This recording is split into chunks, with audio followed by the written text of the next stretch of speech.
गुरुग्राम 8 अप्रैल। Mayor राजरानी मल्होत्रा की अध्यक्षता में मंगलवार को नगर निगम सदन की एक विशेष बैठक आयोजित की गई, जिसमें नगर निगम गुरुग्राम के वित्त वर्ष 2025-26 के बजट का प्रस्ताव पेश किया गया। बैठक में गुरुग्राम के विधायक मुकेश पहलवान, निगमायुक्त अशोक कुमार गर्ग सहित निगम सदस्य तथा अधिकारीगण उपस्थित थे। नगर निगम के चीफ अकाउंट ऑफिसर विजय सिंगला ने बैठक में बजट रखा, जिसमें 1571 करोड़ रुपए की अनुमानित आय और 1497 करोड़ रुपए की अनुमानित व्यय का अनुमानित बजट रखा गया। करोड़ रुपए के संभावित खर्च का प्रावधान किया गया है। बजट में विभिन्न स्रोतों से आय का लक्ष्य निर्धारित किया गया है, जिसमें प्रॉपर्टी टैक्स से 275 करोड़ रुपए, विज्ञापन से 100 करोड़ रुपए तथा स्टैंप ड्यूटी से 500 करोड़ रुपए की आमदनी की योजना बनाई गई है। इसके अलावा ईडीसी से 50 करोड़ रुपए, वाटर एंड सीवरेज चार्ज से 50 करोड़ रुपए, मिसलेनियस से 40 करोड़ रुपए, बैंक ब्याज से 45 करोड़ रुपए, म्यूनिसिपल टैक्स से 40 करोड़ रुपए की आय शामिल है। में सफाई और ठोस कचरा प्रबंधन पर 350 करोड़ रुपए, खेल एवं स्वास्थ्य पर 16 करोड़ रुपए, सड़कों के विकास पर 80 करोड़ रुपए, सीवरेज और ड्रेनेज व्यवस्था पर 35 करोड़ रुपए, पेयजल आपूर्ति पर 35 करोड़ रुपए और सार्वजनिक प्रकाश व्यवस्था पर 40 करोड़ रुपए खर्च करने का प्रस्ताव रखा है। इसके अलावा पेयजल बिल खर्च 120 करोड़ रुपए, मरम्मत एवं रखरखाव खर्च 102 करोड़ रुपए, गौशाला खर्च 15 करोड़ रुपए तथा भवन आदि पर 110 करोड़ रुपए का खर्च शामिल है। बैठक में सर्वसम्मति से बजट को पास किया गया। आज तो बजट की मीटिंग थी। बजट में क्या है कि रेवेन्यू काफी कम होता जा रहा है गुड़गांव का। जो एफडीआई थी वो कम हो गई है, जो 1200-2000 करोड़ से आज 400 करोड़ पे रह गई है। तो रेवेन्यू बढ़ाएंगे, एफडी बढ़ेगी तो अपना भविष्य गुड़गांव का बचेगा। इसी पर चर्चा हुई, जैसे एडवर्टाइजमेंट है, हाउस टैक्स है, पानी है, जहाँ से रेवेन्यू हम और बढ़ा सकते हैं उस पर हमें कोशिश करनी होगी। आपने हाउस टैक्स के लिए भी यहाँ बात की है। हाउस टैक्स में क्या है कि 99% हाउस टैक्स गलत कर दिए जनता के। वो ठीक हो जाए तो लोग बाग उसको जमा भी करेंगे। अब किसी का भरना तो 5000 है, आ गया 50,000 तो कैसे भरेगा आदमी। तो ये हाउस टैक्स की सर्वे हो गए दोबारा नए सिरे से, और इसको प्रॉपर कर दिया जाए तो हाउस टैक्स में रेवेन्यू बढ़ेगा हमारा आने वाले।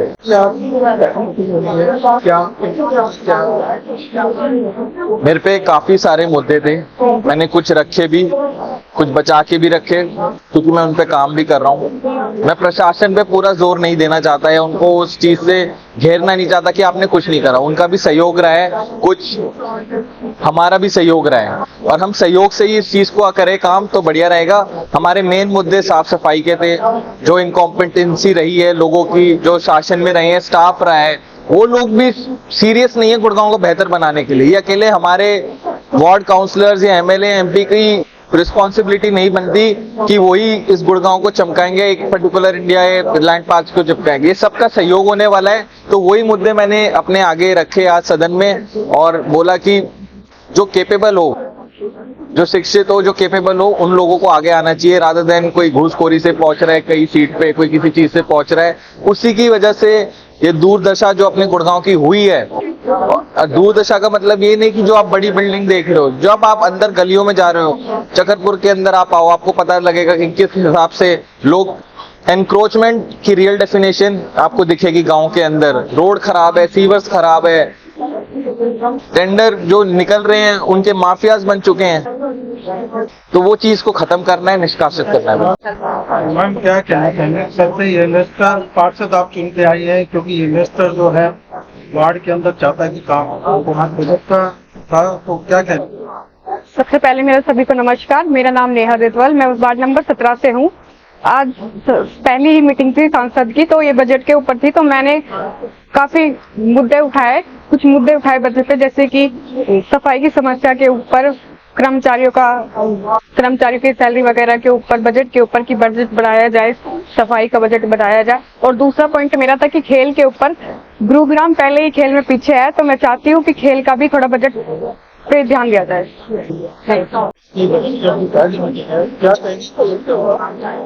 आज पहली मीटिंग और बजट की मीटिंग है, और वैसे तो जल्दबाजी में रखी गई है, प्रेशर रहा होगा सरकार का कि भाई जल्दी बजट पास करना है, और कुछ खामियां हैं, कुछ जल्दबाजी में जो कुछ वेरिएशंस जो आ रखे हैं बजट में, उन पर डिस्कशन हुई है। कुछ हमने भी अपने सजेशन और वो दिए हैं। बाकी ओवरऑल ठीक है, और पिछले साल के कंपैरिजन में लगभग वैसा सही बजट इन्होंने रखा है, उतना ही एस्टिमेटेड। तो ठीक है, उम्मीद है कि अब हाउस नया बनाए और सभी पार्षदों के लिए ठीक ही रहेगा और सभी मिलकर काम करेंगे।